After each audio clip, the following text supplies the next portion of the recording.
today. Proverbs 5 today, the return of the strange woman. That is your suspenseful introduction. We're going to read the whole text first, and then we'll go back and take some increments and dig into it. The return of the strange woman. Someone wants chapter 5, verses 1 through 6. Deborah has 1 through 6.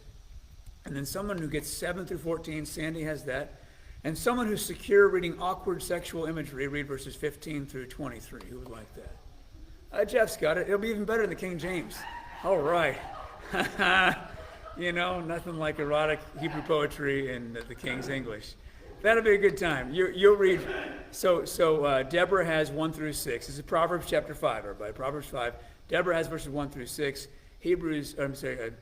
Sandy has verses 7 through 14. And Jeff has 15 through the end of the chapter. Is that good? All right. Ready, set, go. My son, pay attention to my wisdom. Listen well to my words of insight, that you may maintain discretion and your lips never utter knowledge. For the lips of an adulteress drip honey, and her speech is smoother than oil. But in the end she is bitter as gall, sharp as a double-edged sword. Her feet go down to death, her steps lead straight to the grave. She gives no thought to the way of life, her paths are crooked, but she knows it not. Now then, my son, listen to me. Do not turn aside from what I say. Keep to a path far from her. Do not go near the door of her house, lest you lose your honor to others and your dignity to one who is cruel. Let strangers, or these strangers, feast on your wealth and your toil enrich the house of another. At the end of your life, you will groan. When your flesh and body are spent, you will say, how I hated discipline, how my heart spurned correction. I would not obey my teachers or turn my ear to my instructions. And I was soon in serious trouble in the assembly of God's people. All right, Jeff. Drink waters out of thy own cistern, and living waters out of thy own well. Let thy fountains be dispersed abroad, and rivers of water in the streets. Let them be only thine own, and not strangers with thee. Let thy fountain be blessed, and rejoice with the wife of thy youth. Let her be as a loving hind and pleasant roe. Let her breast satisfy thee at all times, and be thou ravished always with her love. And why wilt thou, my son, be ravished with a strange woman, and embrace the bosom of a stranger? For the ways of man are before the eyes of the Lord, and he pondereth all his goings. His own iniquity shall take the wicked himself, and he shall be holden with the cords of the sins. He shall die without instruction, and in the greatness of his folly he shall go astray. Okay, this is kind of the first of three lengthy discussions of the potential interaction with the strange woman. I keep saying strange woman. I wanted to explain that really quick. There's a few different terms that are used here. There is an adjective in the Hebrew text that means strange, and a couple times it shows up with the noun for woman, or a noun for woman, meaning strange woman. Those are my underlined text up top there. It also shows up several times without the noun woman, but it's a feminine adjective, so the translation is strange woman. So you have that. There's another adjective that also means strange, sometimes means foreigner, depending on your context in the Bible. And that doesn't show up with the word woman, but again, it's a feminine adjective, and so the translation is strange woman. So whether it's the red text or the green text there, the term in all those could woodenly be translated strange woman. You also have in chapter 6, you have bad woman or evil woman. The word for bad or evil attached to the word woman. And you can see a lot of these have A and B there. A meaning the first line of a verse, B meaning the second line. Lots of your verses in Proverbs are two-liners. So you can see they're used in parallel lots of times. And then the word for harlot or prostitute shows up a handful of times as well. So we have lots of encounters in the book of Proverbs with the strange woman. Now, your English translators do not uniformly translate these, even within the same translation. They'll kind of mix it up a little bit for various reasons. One is probably that strange woman is a nebulous phrase. What do we mean in this context by strange woman? Because you've probably met a lot of strange women and strange men in your life, and we're not meaning strange in every sense. But then also for poetic reasons, just to make it flow, a little variety, they don't always translate it as strange woman. But by and large, most of these references, actually, if you were to translate it very woodenly, she would be the strange woman, and she's all over the place. The key aspect of her strangeness in the book of Proverbs is that she is not your wife, and you ought not do with the strange woman what you would only do with your wife. You want to be careful and stay away from the strange woman. She is bad news. Don't hang out with her. We're working on two levels here with this. Obviously, actual adultery is wrong. Don't do this. Don't try this at home. But we're also talking about two women in Proverbs, the one being Lady Wisdom and the other being Dame Folly. And you want to get intimate with Lady Wisdom and have nothing to do with Dame Folly. So this language about seduction and running off with a strange woman is intended on two levels. Number one, obviously, don't engage in adultery. If she's not your wife, don't sleep with her. But more than that, with this wisdom and folly thing, don't go run off with Dame Folly. She seems fun today, but she'll be deadly to you tomorrow. So it's happening on both of those levels. Any questions about any of that so far? The strange woman. It's just fun to say the strange woman, you know. It adds a sense of mystery to this. Did Solomon write this proverb? Probably not. Well, Right. given his background, Right, I have right. to ask yourself, did Solomon write this? Right. So again, the Proverbs are connected with Solomon. So Bill's question, did Solomon write this proverb? And he's asking that question because Solomon hung out with a lot of women. Yeah. Anyway, but and not just playing checkers or something. Anyway, but so the Proverbs belong to Solomon in the same sense that the Psalms belong to David or the books of Moses belong to Moses. It's even explicit in each of those places that those guys didn't write every word at every page. Keep in mind, kings accumulate these wisdom collections because it's what kings did in those days. It's helpful for their royal court and for their empire to disseminate wisdom, but that doesn't mean the kings necessarily listen to all the wisdom. And this is the great paradox of King Solomon. King Solomon, the first thing we think of is wisdom, but as Bill indicates, if you read the details of his life, he did a lot of foolish things, which gets us back to the whole emphasis of Proverbs, that even though Proverbs is designed for the simple, the young, the naive, it's still intended for the wise, and the wise are the ones listening in because I know that I have not arrived at wisdom. I've got more wisdom yet to go, and these seductive voices are out there, and I got to be careful. So yeah, if Solomon wrote these words with his own hand, the irony is deep because Solomon, he brought a lot of strange women into his harem, and that was not wise, as it turns out. We've met the strange woman before in chapter 2. Chapter 2 was like the preview of coming attractions. We're going to reread chapter 2, verses 16 through 19. Remember, we're talking about benefits of wisdom. She can save us from the deceptive voice of the wicked gang, and she can also save us from what? Verses 16 through 19 of chapter 2. Steve on the second row has that. It will save you also from the adulteress, from the wayward wife with her seductive words, who has left her partner with her youth and ignored the covenant that she made before God. For her house leads down to death, and her paths to the spirits of the dead. None who go to her return or attain the paths of life. Okay, thank you, Steve. So Proverbs is a lot like a symphony where you'll have a certain movement of music that you recognize. It's a little tease of it, and then the composer will come back and will work on it a little bit more, and you come back and you'll grab it a little bit more. And so this is our first introduction to the theme of the strange woman. Verse 16, by the way, what NIV has is adulteress, is strange woman in the top sense with the adjective and the noun. And then in the second half, verse 16 there, what the NIV has is wayward wife, is the other word for strange, implied strange woman. It's a feminine adjective. So we've got strange woman written two different ways there in verse 16. First question about the strange woman is, how does she seduce? How does the strange woman seduce in that little passage Steve just read? With her words, with her smooth talk or her seductive words, or you may have another translation there. She is, above all else, a smooth talker. What is her history?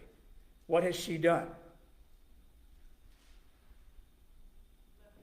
She's left her husband. What else has she done?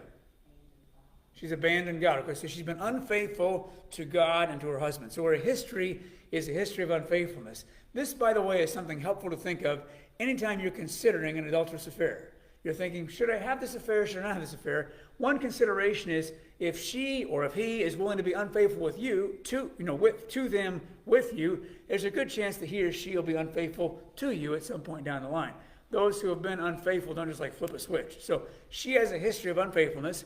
And what is the future of all those who go into her? And it is intended as a euphemism there in verse 19. What is the future of those who go into her? Verses 18. Death, right? So she is a smooth talker, and her history is unfaithfulness to God and to her husband. And the future, your future, if you go into her, is death. It's not good. Stay away from the strange woman. That was just our opening shot, just the little tease there. That was when we first met the strange woman, and now we're going to meet her again in chapter 5. Any comments or questions? Yes, Ronnie. Smooth talker in the garden, yes. So the serpent in Genesis 3 is a smooth talker. And actually right before what we just read was the smooth talk of the gang who says, come along with us. Let's knock this guy off and take his stuff. It'll be a great time. We'll have community together. And those are, the thing about sin is it always seemed like a good idea at the time, right?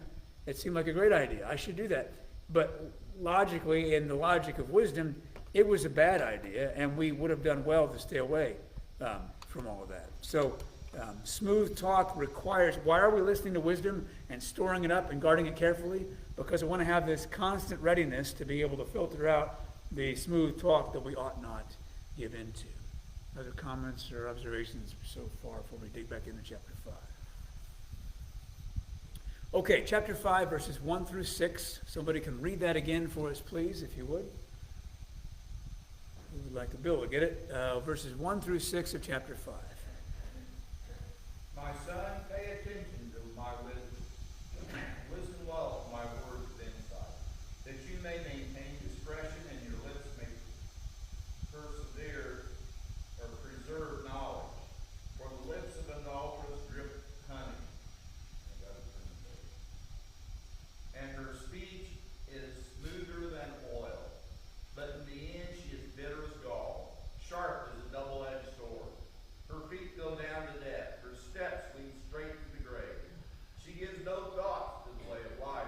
Her paths are crooked, but she knows it not. Okay, there's a lot in there. The first couple of invitations there, pay attention and bend your ear or listen to my words. That's an exact repetition of what we had at the previous lecture. So the back end of chapter 4 was the lecture about stewardship.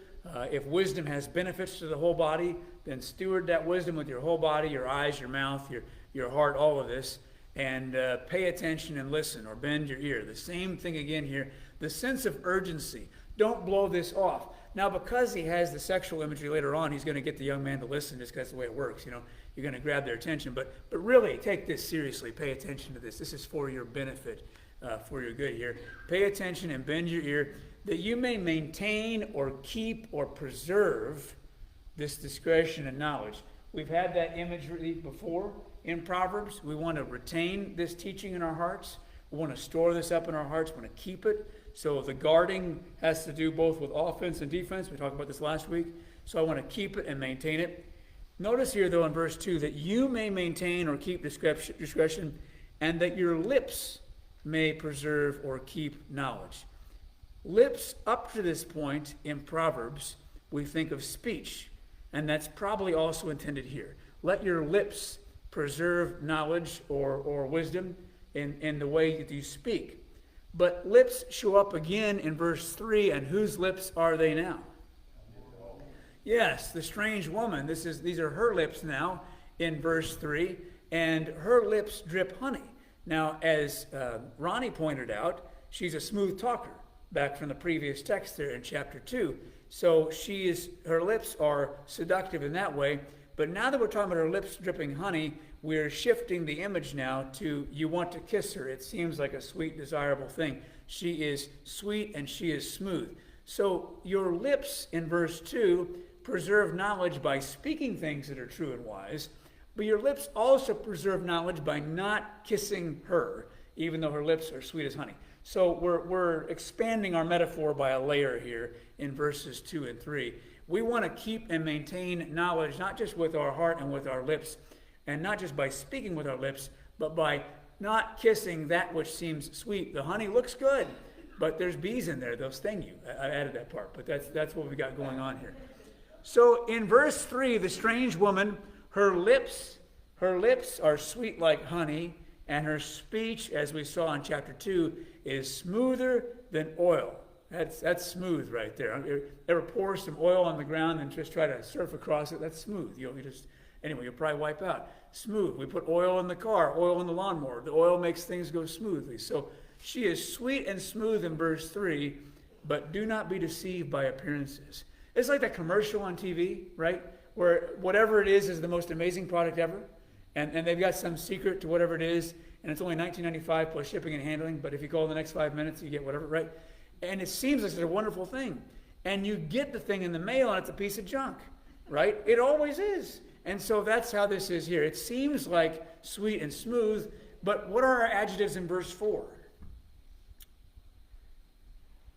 She's bitter as gall. Bitter and sharp. Ooh, that which seems sweet and smooth is actually bitter and sharp. You got to watch out for that. Bitter as gall and sharp as a double-edged sword, which means it cuts going both directions. So this is not something that you want to play catch with. This is a bad deal. Her feet go where? Verse 5. Yeah, so we've had all this feet, paths, ways, trails, tracks, language so far in Proverbs. Her feet, her path, go down to death. So in the previous lecture, you want to be careful about where you're putting your feet. Consider carefully the paths of your feet. Make level paths to your feet. So this would be an example of a path that is not good. You do not want to go down this path with her. It leads straight to the grave. The Hebrew word is Sheol. Not at this point making any kind of distinction between heaven and hell. It's just the abode of the dead. And you don't want to go there, certainly not by way of her path. Yes, Sandy. Yeah, well, the word of God is like a sword, and then Jesus in Hebrews, his word is a sharp and double-edged sword, penetrates to our hearts, shows us for what it is. So it's a little bit different use of the metaphor. In Hebrews 4, it's about judgment, and God sorts out our hearts. In this case, it's going to kill you. If you play with this woman, you're gonna catch it. What'd you say? The second death is, in Revelation's language, yes, the second death would be the consequence of unrepentance, of course. But this is Proverbs is not thinking that distinction. The Proverbs is saying this is deadly. Stay away from her, for sure. She gives no thought to the way of life. Notice that in verse 6. What was wisdom to us, by the way? Wisdom in 3:18. Someone want to look at that? Just go back and find 3:18. What was wisdom in 3:18? A tree of life. And now we have this woman who gives no thought to the way of life. So our contrast is set up here. You embrace Lady Wisdom, and it'll be a tree of life to you. You run off with the one with the sweet lips here, and you'll end up not on the way of life, the way of death, saying things more than one way. Her paths are crooked, verse 6. These are the opposite paths of the paths we learned in chapter 3. Trust in the Lord with all your heart. Lean not on your own understanding. In all your ways acknowledge him, and he will make straight your paths. And we've talked about straight paths in different ways. But her paths are crooked, and she doesn't even know it. She is ignorant. She hasn't even given any thought about the paths of life. She's just said, come with me. And if you want more speeches from the strange woman, you want more specifics on how does she talk, we'll get that in chapter 6 and 7. Her speeches will come. But she gives no thought to life. Her paths lead down to death. She seems sweet and smooth, but she's actually bitter and sharp, and she's going to kill you. Thoughts or reflections about this woman thus far? She's bad news. She's bad news. And she does not wear this on her t-shirt, by the way. It doesn't say, I'm the strange woman, I'm deadly, stay away. There's no overt advertising here. There has to be a discernment that I recognize this person is seducing me down a path that is not good for me. Yes? I was thinking that the chapter addition there, breaking up to chapter 5, maybe comes at a bad place here, because it seems to go so well with what we were just talking about, last week with, guarding your heart, guarding your eyes, guarding your lips, guarding your feet, where they're going and everything. And like it's almost like this is showing you, okay, if you're not paying attention to doing this, this is what's going to happen to you. So Yeah. like that's what this is impressing on the child. Listen to me. Get this wisdom. Get this. If you don't, you're gonna be, taken in by the smooth talking. Right. And everything, and you're gonna end up falling this way. Right, right. So Liz is saying the chapter divisions don't always do us a favor in Scripture, which they don't. And if you look at the momentum of the end of chapter 4, guard your heart as the wellspring of life, put away perversity from your lips, let your eyes look straight ahead, consider carefully the paths of your feet. And now we're getting to example A of why you really need to do that, because here's what will happen if you don't. And so she is the threat to the unguarded heart. She is the one who takes advantage of the wandering eyes. She is the one who will be happy to take advantage of anyone who hasn't given thought to his paths. Might make a comment at this point, I guess. This is addressed to the young man. That's the way the Proverbs and wisdom literature in the ancient world was generically addressed many times, from father to son. And the woman is the adulteress here. She is the one who is the sexual manipulator. And the commentators, in fairness, wish to point out, which I think is a good idea, that in many cases it is men who are the sexual exploiters and the women who are the victims in real life. So we're not just picking on the women here, but stereotypically the audience of Proverbs is a young man type of audience, and so that's what this is geared to. But we understand that sexual temptation works both ways. It's not like the women are like, oh, we're never tempted, no problem at all. And it happens both directions. Both sides have been perpetrator, and both sides have been victimized, and Proverbs intends no disrespect to that. We're instructing the stereotypical young man, the student of the wisdom lecture here. Be careful, stay away from that woman. She seems sweet and smooth, but she is bitter and sharp, and she will kill you. And that's not good. Yes, Bill? Well, Bible constantly makes reference to the marriage relationship being similar to mankind's relationship with God. Mm-hmm. Mm-hmm. And so, if you take that, the world as being the temptress, whichever you want to say, Mm-hmm. is trying to pull us away from God constantly, just like this strange woman. Mm-hmm. And so, as we're looking at the strange woman, we're really looking at the world in general, Mm-hmm. and what Satan in the world is trying to pull us away. So Bill is saying, and this is true many times in Scripture, the relationship between God and humans is described as a marriage relationship. Certainly in the case of Old Testament Israel, and then again in the case of the church, the bride of Christ, this sort of thing.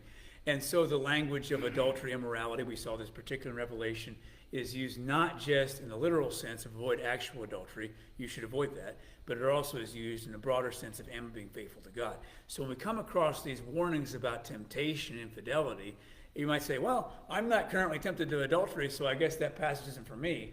The question is, can I recognize seduction in all of its forms? Because all temptation seems sweet and smooth up front, or we wouldn't give into it.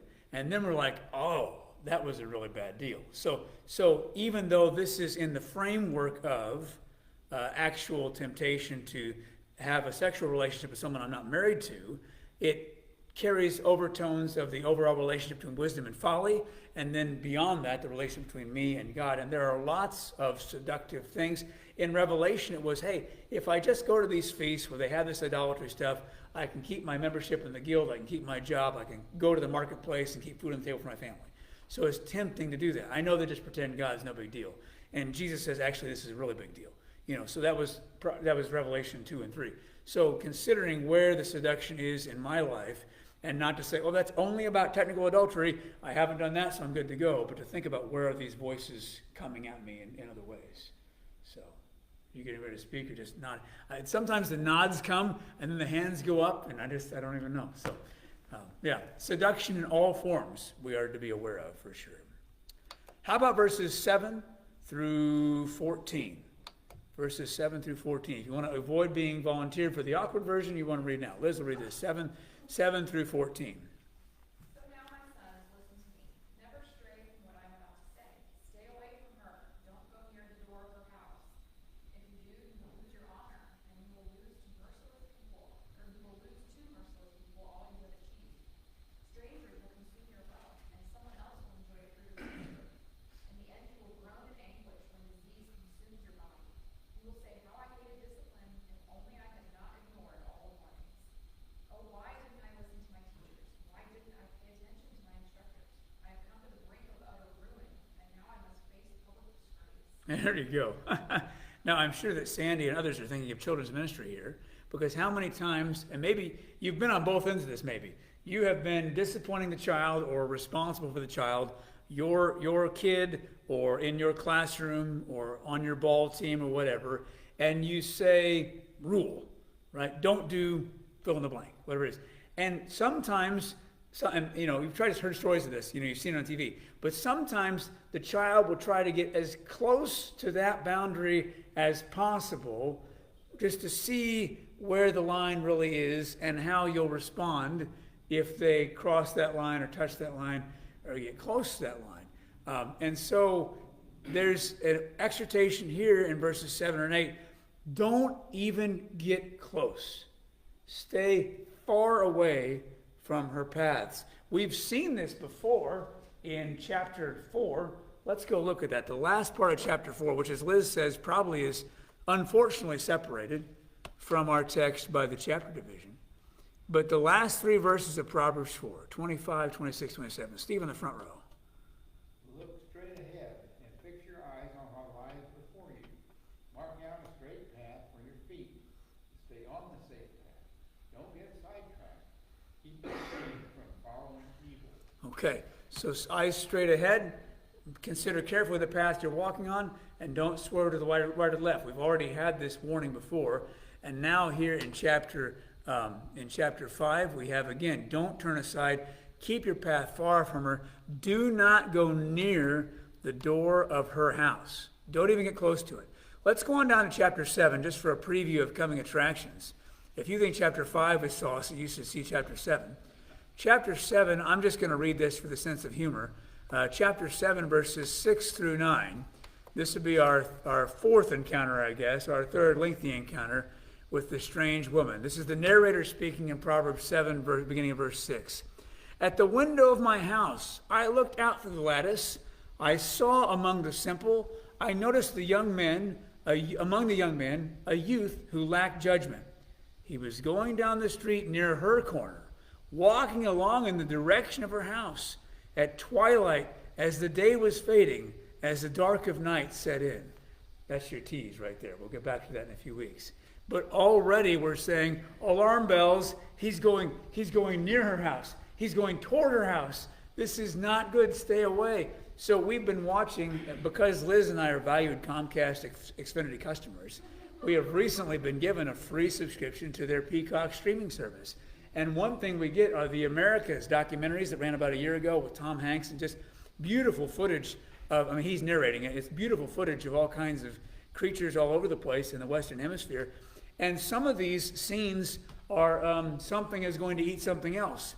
And you're kind of rooting for the critter that you don't want to get eaten, right? And it just gets a little bit too close, and then kabam, and it's all over, right? And that's how this works here in Proverbs. Don't get close to the edge of that cliff. You want to stay away from that edge. And as often happens, the child sees how close that he or she can get to the boundary and then gets hurt in the process of transgressing that boundary. And that's the moment we say, I told you so, and that's what happens. And so that's what happens here in Proverbs 5 as well. Keep a path far from her. Don't go near. What might happen to you, verses 9 to 11, if you get too close to the strange woman? What might happen, verses 9 through 11 there? Just summarizing. What'd you say? Disease. Disease, what else? Lose your honor? What else? Your stuff. The stuff we worked so hard to steal from the guy we knocked off in chapter 1, right? Right? Your wealth, your health, your stuff, your honor, the whole shebang, you might lose it. Now, the context of this is nebulous, and the scholars hesitate to nail this down too much. It could be a situation where the husband of the woman you ran off with is not happy, and there could be a financial cost, or maybe he just comes out and kills you. Or perhaps some, in Steve's translation lends to this, perhaps you get a disease because you went and hung out with her. Or possibly also you get enslaved. There may have been some cases in the ancient world where you slept with a man's wife, and so to pay him off, you don't have money, so you become his slave, and that could be alluded to here as well. But the ancient context doesn't have to be true of us for the base of this to be true. In other words, if you want to ruin your life and destroy your family and your relationship with your spouse and your kids and others, one of the most effective ways to do that is to have an affair. If you go out and sleep with someone to whom you're not married, you will wreck a whole bunch of things. It will destroy your life, and that's effectively what 9 through 11 are saying. So the death of the previous verses is not always a physical death. Ultimately, we're all going to die, right? And if we're not repentant, we know there's the second death that she talked about from Revelation, the final outcome of negative judgment. But there's also death in 1,000 other ways. And you will find that your sin, your adultery, your rebellion is deadly throughout life in all kinds of ways. And we just get a sampling here in verses 9, 10, and 11. You will destroy your family when you do this. And I can't think of anyone who says, you know, that affair I had was really a good idea. It made life so much simpler. It increased the level of trust between me and my kids. It was financially a good move. It's not that way.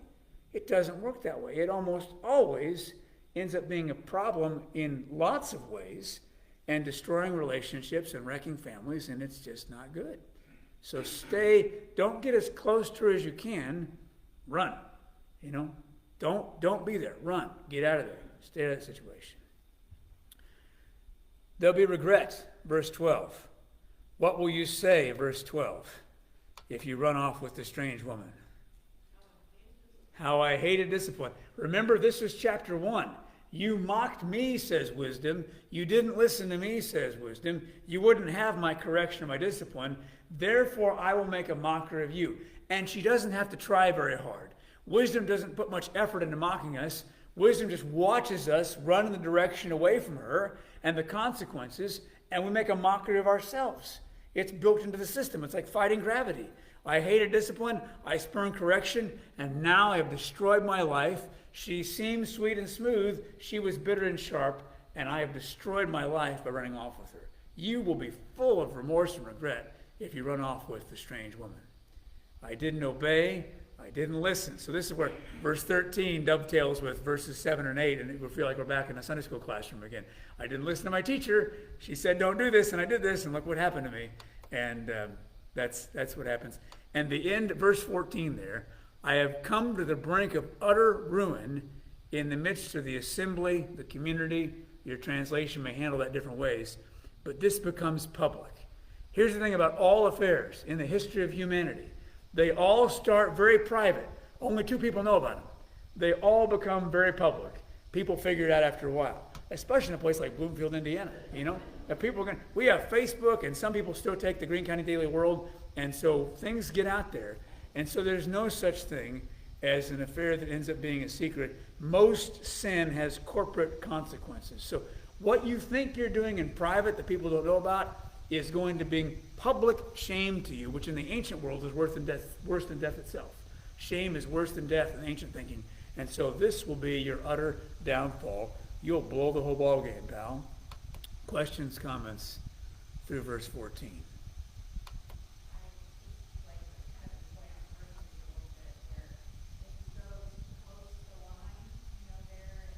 Right? Yeah. If you cross the line, you'll come to the brink, and it won't be good. There's a reason they have that railing at the Grand Canyon, right? You don't want to go. It's nice to look at, but you don't want to go there. Not in the next 5 seconds, right? So that's all part of it. Yeah, the crossing the line, and you'll find yourself on the brink. Oh shoot. Mm-hmm. That's quite a bit. Mm-hmm. Mm-hmm. Oh, Yeah. Guardrails. You're talking about a sermon series, so guardrails. And it's helpful to think of Scripture in that way, that when God gives us rules and boundaries, He's not being arbitrary. How shall I make life miserable for those humans on earth? They desire that. I'll put up a sign that says, don't touch that, don't do that, just to be mean and see if they can actually keep on. That's not what He does. I think reading the end of Deuteronomy in the proper sense is, He has given these boundaries because He loves, so that we might live. And our transgression of those boundaries experiences consequences, not just in an arbitrary sense. I have to come up with some kind of punishment to smite these evil humans for their sin. No, but if you walk that way, it'll be bad. If you cross the boundary, you will fall, and it'll be bad. So I've given you the guardrails, you say. I've given you the boundaries here so that you won't destroy yourselves, because I actually want you to live and not die. So it's helpful to view all of God's rules, laws, commands, whatever, as gifts to us that we would walk in the way of life and not death, and not as just Him being mean and stingy. That would be fun, but God's no fun, so I can't do that. That's not how it works. He wants life, blessing, abundance, and there is reason to the boundaries that He gives us. You know. Cross the line, yes, Sandy. It may have been so in the past too, but it seems like nowadays there is no shame. Yeah. In the sin, there's no shame and what was being taught clearly here, Sure. but Sure. it's not being taught to others, so there's Right. So there does seem to be culturally, you're saying from our standpoint, a reduction in shame about sexual deviancy, I'll say. Maybe that wasn't the best term, but and there's been ebbs and flows in that in different cultural realities. I read a biography on Nero last year, and he had no shame. And many people in his culture, his world, the Roman higher elites in the days of Nero, had no shame, and they engaged in anything sexual we've thought of. They already thought of first. Okay, so we're not like brand new, innovative in this.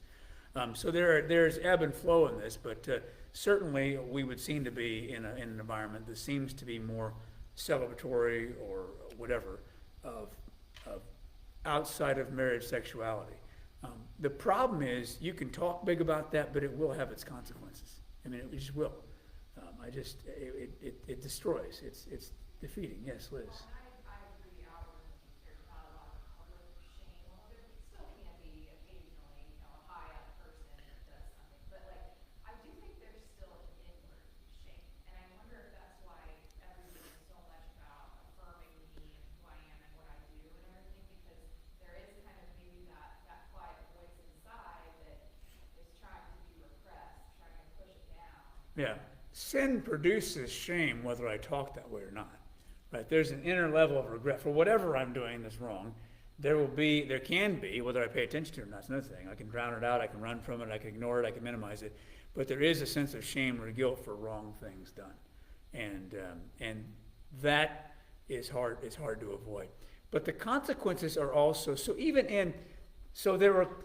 I'm reading about George Washington right now, and in his era, when sexual indiscretions happened, there was a little more public shame to that, and there were some consequences to that. But even if you don't get the shame, like what you did is so bad, and people are like, well, the activity is not so bad, you still run the risk of all these other negative consequences that happen when you're having a sexual relationship with someone to whom you're not actually married. It simply causes problems. And so it's built in. And maybe certain aspects of that aren't, maybe certain people don't treat you with shame the way it would have happened in different cultures, different times. But the consequences are there, and they're built into the system. Let's read the last. Oh, yes, Bill.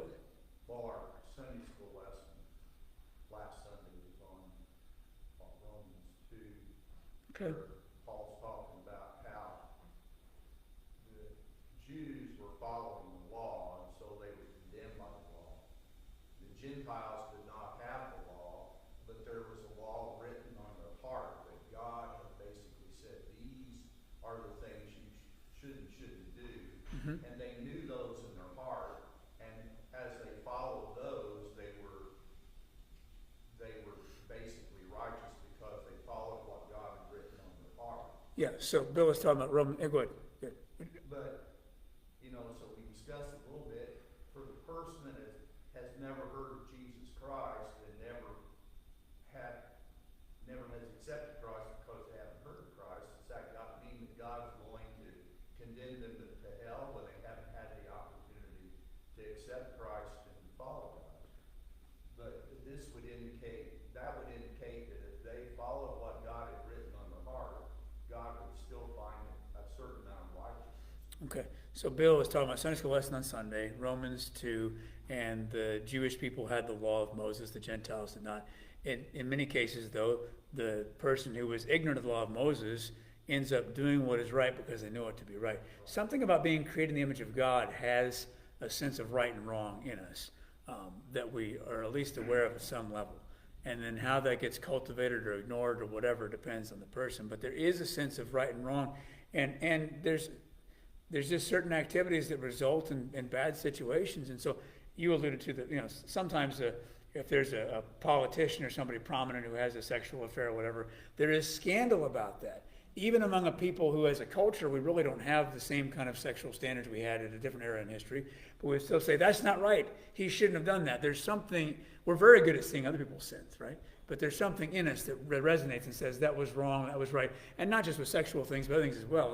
That lie, that act of violence, that whatever was not right. So there is a sense of conscience that God has given us that we want to cultivate and be, I guess, informed here by the wisdom teaching in Proverbs. How about the last 9 verses there? This is the fun part. Verses 15 through 23. Who would like to read those? Verses 15 through, no, that was like, I won't. Deborah will do it. Verses 15 to 23. Thank you. Drink water from your own cistern, running water from your own well. Should your springs overflow in the streets, your streams of water in the public squares? Let them be yours alone, never to be shared with strangers. May your fountain be blessed, and may you rejoice in the wife of your youth, a loving doe, a graceful deer. May her breast satisfy you always. May you ever be captivated by her love. Why be captivated, my son, by an adulteress? Why embrace the bosom of another man's wife? For a man's ways are in full view of the Lord, and he examines all his paths. The evil deeds of the wicked man ensnare him. The cords of his sin hold him fast. He will die for lack of discipline, led astray by his own great folly. Okay, thank you, Heather. So a little bit of Song of Solomon breaks out here in the last part of Proverbs 5. But if you're nervous about this, the good news is you really have to have an understanding of Proverbs before you can really study Song of Solomon. And we're scheduled to do Ecclesiastes next. At the rate we're going, it'll be some years before we actually get to Song of Solomon. So don't panic yet. I don't even know if we'll end up going there. But a little bit of that poetry here. We're describing the sexual activity between, hopefully, husband and wife in this passage, as opposed to with the strange woman. And so the imagery of cistern and well, we're talking about the female anatomy. The imagery of springs and streams, we're talking about the male anatomy, and this is what it is here. And so we're using this kind of picture to describe, the act of intimacy between husband and wife. And the point of this is delight yourself in your actual wife so that you're not tempted by the strange woman. That's the point of this passage. And this is a good way to live your life in general. The best way to live your life is not avoid sin, avoid sin, avoid sin. The best way is eyes fixed on Jesus, is focus on what he has called you to do, what is good, the positive expression of something, and the right satisfaction, the right things is going to save you from the wrong things. So think about the temptation earlier in Proverbs from the men of violence who say, come with us, let's kill this unsuspecting guy, let's take his stuff and have community together. Well, wealth and community are not bad things in Proverbs, but there's a right way to go about those and a bad way to go about those. And there's a lot of things like that, including sexuality. So there's a right way to pursue sexual pleasure and a wrong way to go about it. And so this closing section of our chapter is go about it the right way, rejoice in the intimacy with your actual wife, and that will help you, having embraced her and been intoxicated by her. That's the verse in the word in verse 19. Being intoxicated with your wife means you will not be intoxicated, verse 20, with the adulteress. Your translation might have captivated or some other word there, but it is the word of being just taken in. You think about somebody who's young and in love, head over heels, like you are just captivated with your actual spouse, and therefore you are not captivated by the strange woman. Notice the warning, don't let your streams of water, your fountains, your springs, verse 16, overflow in the public squares. In other words, if you go outside of your house for sexual satisfaction, it will become known outside of your house, back in verse 14, the public assembly. So don't do in public what was intended for private, and if you do, it'll become public knowledge, it'll destroy your life. So find delight in the wife of your youth, and may she always satisfy you. Become captivated, intoxicated by her, taken in by her, so that you'll not be taken in by the adulteress. The key question in verse 20 is why? Why be intoxicated, my son, by an adulteress? Why embrace the bosom of the strange woman? And again, both of those lines is a different version of strange woman. Why be captivated? Why be intoxicated with a strange woman? And why embrace the bosom of the strange woman? Why would you do that, given all we've read in chapter 5? Let your guard down? Yeah. You've been led astray by lies and smooth words. Lies and smooth words. And look at those lips, right? Yeah. She looks. The devil made me do it. That's exactly right. The devil made me do it. And we don't minimize the role of the. What'd you say, Jeff? You're going to visit him soon, that's right. Yeah. He made me do it, yeah. You haven't listened to the Father's instruction. You've not guarded your heart. You've not kept your eyes focused in the right place, which Hebrews says, his eyes fixed on Jesus. You've not delighted yourself in your wife. You've let your eyes wander. You've not been careful where you're walking. You got way too close to the edge and fell off, whatever it would be. So logically, anyone who reads verses 1 through 19 would say, yeah, having an affair with her would be a bad idea. But sin doesn't operate at the level of logic. This is so important, I think, for the church to remember, because the church would make lots of claims about sexual ethics, wouldn't we? Because the Bible makes claims about sexual ethics. And so we would say certain activities are good and certain are bad. And we say those things. But you're just not going to be able to change someone just by conveying information. Oh, here's this, look, page and verse in the Bible, so apply this to your life, and I expect you to change. And by the way, the next 5 minutes will be a really good time for that change. Sexual relationships are deep and messy, and these feelings are, these are strong pulls that we experience. These are strong temptations we experience. And so they don't just lightly flutter away, And to try to have that kind of compassion, I'm sure that there are some in this room without any sexual sin at all. You've never viewed pornography. You've never had a lustful thought about anybody. You've never done anything at all. I'm sure there's a few of you that are totally perfect in every way. But most of us have struggled at some point with that, and it usually doesn't just go away in 5 minutes. And it's not just a matter of logic. There has to be a wholehearted, God-fearing pursuit of what is right. And there has to be, as you alluded to, with the devil made me do it, there has to be this fervent sense of prayer. And help me, Lord, to be ready. And if you think you're standing firm, be careful you don't fall. Watch and pray so you don't fall into temptation, these kinds of things. There has to be a vigilance and a readiness about this. And I think also a compassion on those who were not as vigilant or not as ready or whatever. It's easy to fall into these things. So the church with sexual activities that fall outside of our box would do well, I think, to begin with a place of compassion and not begin with the frying pan. You idiot, what are you doing? That doesn't change many lives and not in the right way. You don't really need me to yell at you, usually. The consequences have come. Usually you need me to love you and help you along the way, and vice versa, right? We need that from one another. So, yeah, be careful with condemning sexual things because it's easy to fall in those directions. Who is watching? Verse 21. Who is watching? The Lord is watching. Yahweh is watching all these things. I think about Psalm 33. In Psalm 33, from his dwelling place he watches all who live on earth, and he considers our hearts and everything we do. And no king is saved because of his army, and no warrior escapes because of his strength. The judgment of God, which, as Sandy said earlier, is like a double-edged sword. It is not escapable, and he sees all things. This is Dr. Hellier's attendance policy at Taylor. Someone asked him the first day of class, because they didn't see in the syllabus anything about class attendance. And he said, God sees all things. And that was his attendance policy. And that's the policy here, really. God sees all things. So even if you did that in secret, and it seems so sweet and smooth and fun, it will become not only publicly known, but known by your Maker who already knew it from the start. So don't do it. So this is the first strong, lengthy warning against the ways of the strange woman. You go in those ways, it'll become a snare to you, and you will die. Your folly leads you astray. Yes, Liz. Yes, Jesus says exactly that. What is whispered in the dark will be shouted from the rooftops. That is a sobering thought when it comes to sin. Yes, Ronnie. The sin does find you out. It does find you out.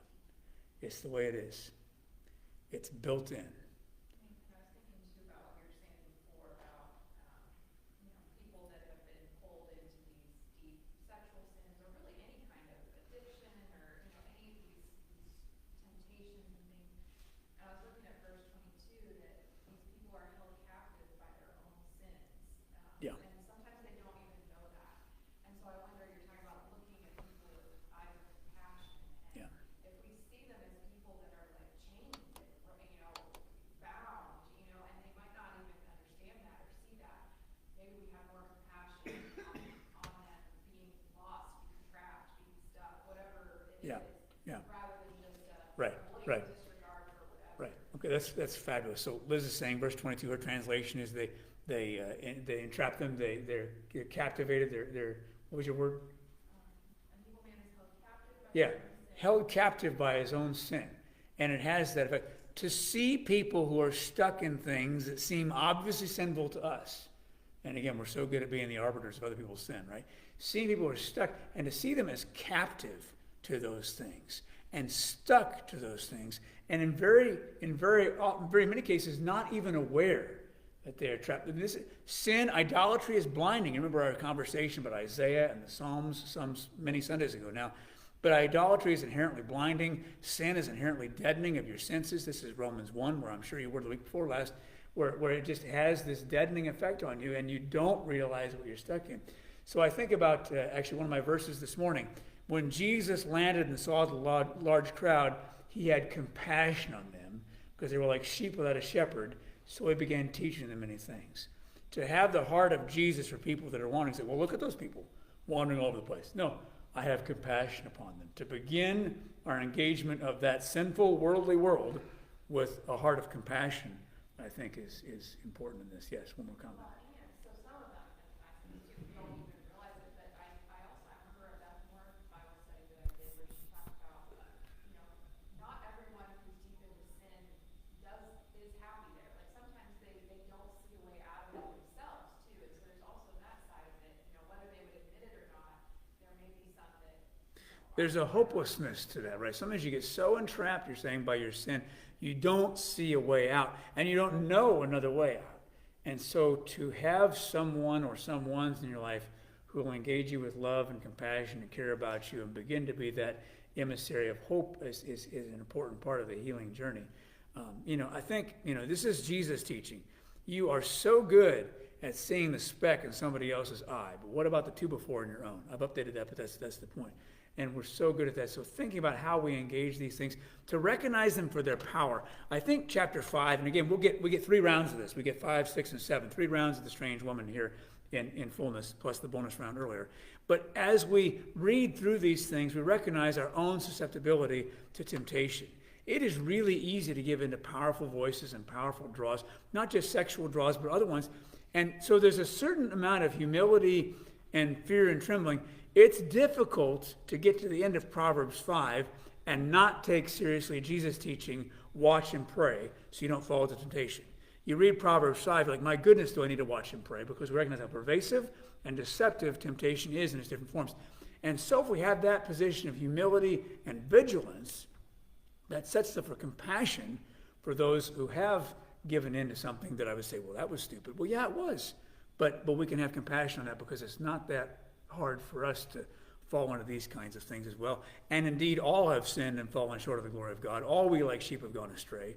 And so we maybe have not done actual adultery, textbook, but there have been other ways we've been enticed. So the summary of chapters 4 and 5 then is eyes fixed on Jesus, walk straight ahead, careful where you're putting your feet, guard what's coming out of your mouth. Don't give in to the wiles of the strange woman. Instead, invest yourself in your own spouse. Delight yourself in your spouse.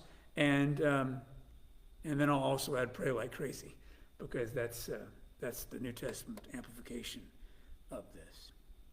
So that was our encounter with the strange woman in chapter 5. We'll meet her again in the back half of chapter 6, probably 2 weeks from now. But watch and pray that you may not enter into temptation. The spirit is willing, but the flesh is weak. Let's pray, and then we'll dismiss. Lord, thank you for this warning in the strongest of terms.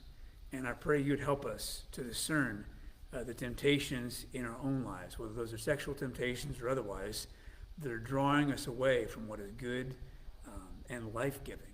I pray that you would cause us to be disciplined. I pray you'd help us to know the way of wisdom, to deepen in fear of you and knowledge of you, that we would not be easily taken in by things that are deadly. Help us to see things as they are and not as they appear. And help us, Lord, also with this last bit of conversation, help us to have deep compassion on people who've really wrecked things, because we are not that different from them.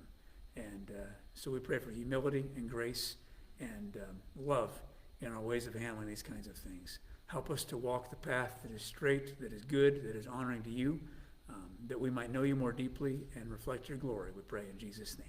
Amen. Okay, chapter 6 will be next Wednesday. We'll see you all then.